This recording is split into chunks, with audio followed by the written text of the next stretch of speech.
In this tutorial, we're going to be discussing personal data sharing.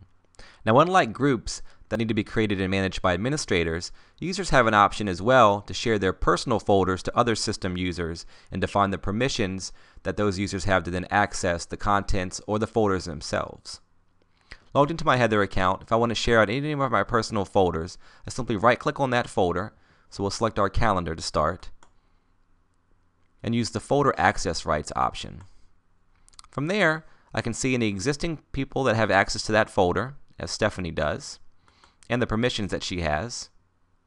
And I can also add a new person I want to share this folder out to. I have the ability to browse to an address book and select a contact from that address book. We'll select our domain admin account, click OK, then highlight him and define the permissions. And you can set permissions on the folder itself and on the items within the folder. So in this case, that would be the calendar and the events in the calendar.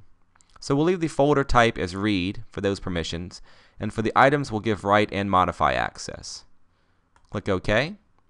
Then if I go to my domain admin account, you'll notice two things. First, he gets a notification email letting him know that he's been granted read, write, modify access to the events folder by heather@icewarpdemo.com. So you know exactly which folder you've been granted access to, what the permissions are, and who granted you that access.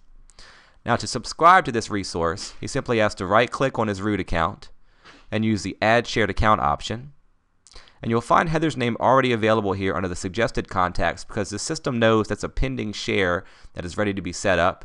You'd also find here anyone who has already shared out a resource with this user in the past.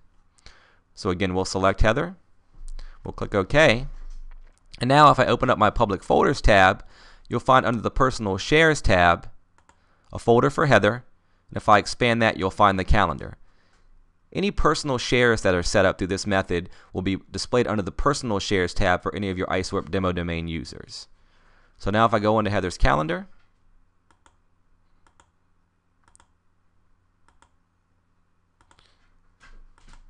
go to November. Let's go ahead and create a new meeting.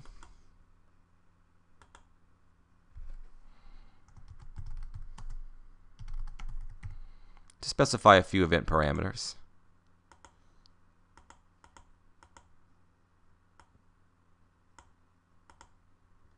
Click OK.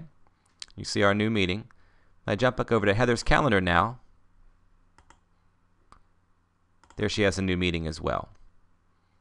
So this is a very powerful and very easy to deploy tool to allow end users to work very efficiently, to collaborate instantly and on the fly without having to worry about any type of administrative interaction. This also reduces admin overhead as well, really empowering the users and giving them the control to work more effectively.